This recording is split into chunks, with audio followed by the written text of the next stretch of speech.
Hello again, everybody, and welcome back to Just Fun Stuff. It is a beautiful day here on Funland, and I'm super excited because it is spring. Spring is new growth. It makes you think of leaves on trees, and we are creating our very own large tree today. I've seen it on other islands, I've seen it online, and now it is our turn to give it a try. We are going to make a giant wishing tree, and I can't wait to get started.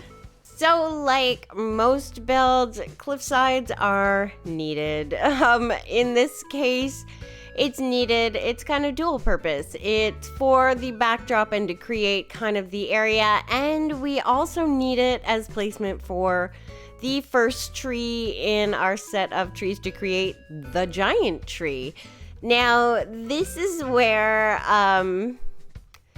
Poppy learned the hard way. It's not as easy as you would think it would be.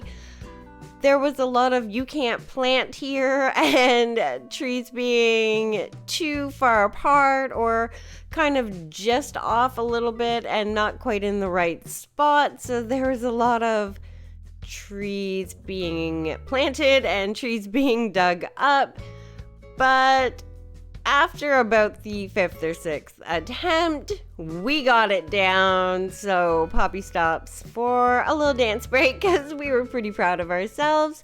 And now that main part of the build is done, now it's all about creating the area. And like I said, what I was going for was, this is like the big tree where everybody comes. I wanted to put some wishing wells beside it and make it kind of like a whimsical little wishing well type area. Now, I found this really cool pattern for a standee that I was gonna put in front of the tree that kind of had like a face, so it'd be like a wise old tree that you'd go and wish at, but it just wasn't really working. I didn't really like the look of it after I'd put it up, so I decided to just keep the tree kind of natural and just create the area around it. So that's what Poppy is doing right now. We're putting in some waterfalls and waterways just because it looks really pretty and it kind of adds to the area.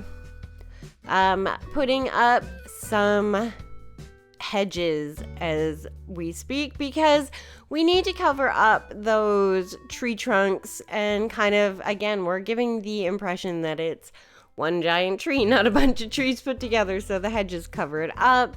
And then I found this new path and I thought it worked so perfectly for this area.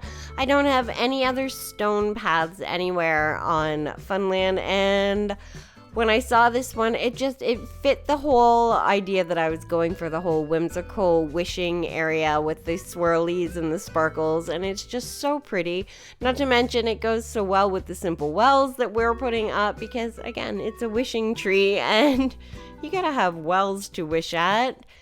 Now that path is down, the tree is up, the waterfalls are in, now we're just making a tiny little river system leading towards the wells. So it's just shaping it out, trying to make it look a little natural, doing the same thing on the other side. I just wanted everything to kind of lead towards the tree was my plan because the tree is the source of everything. So Poppy is now digging out her waterways, heading towards the well, and now it looks like one cohesive unit. And now to my favorite part of any build, which is just the decorating. I mean, that's what makes it. Once you have your main parts in, it's just so much fun to play around with the different ideas on how to decorate it. And I didn't really have a complete idea of what I wanted to do for this area. I knew I wanted it to be kind of whimsical, kind of fun, kind of like a special area. So I went with some of the ruined items, mush items, if I could get that out. The glowing moss jars, I thought they kind of looked like little wish jars put around the tree, so I thought that was adorable. Put that in.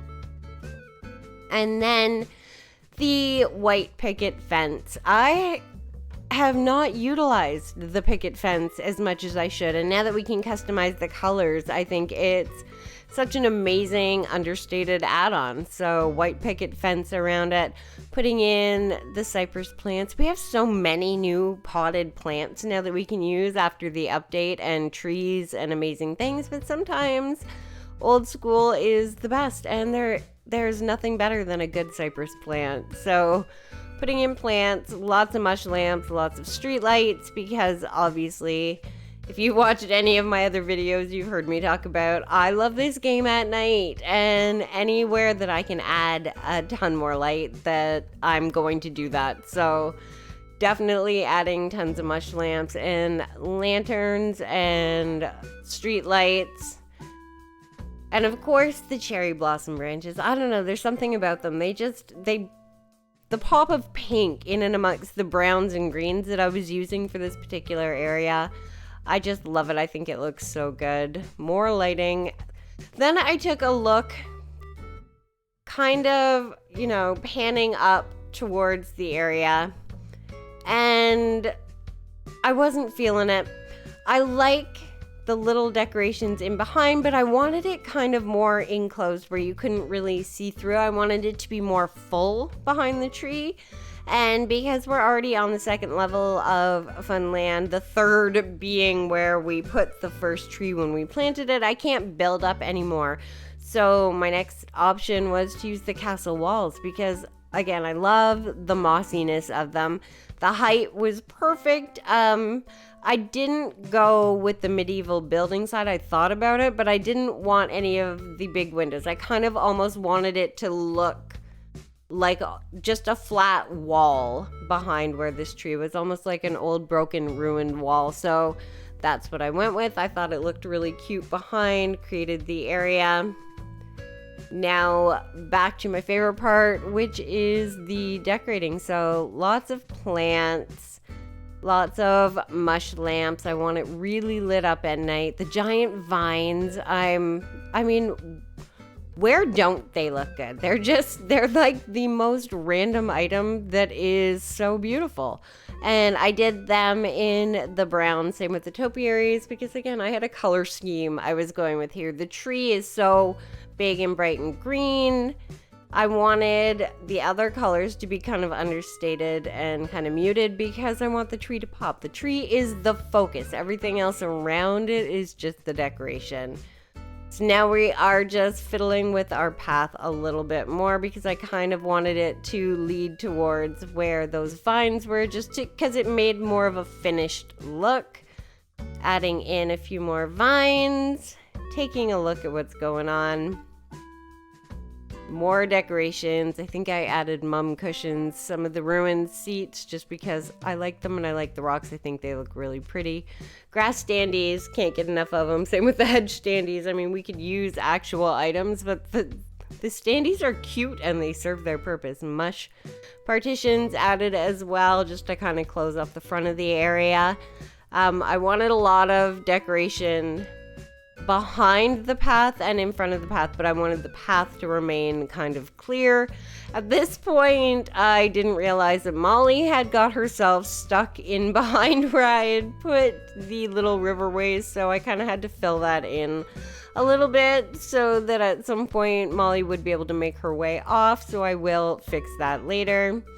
Next, I found this cute little custom for a little puddle, and I've had no idea where to use it, and I thought this area was just kind of cute. There was a lot of waterways and stuff going on, so why not have a little extra splash of water, plus anywhere where I can put a floor light that looks creative and fun and brightens it up at night, especially in a whimsical kind of area like this. I'm going to use it. So floor light in the middle of the puddle I thought looked really, really cute.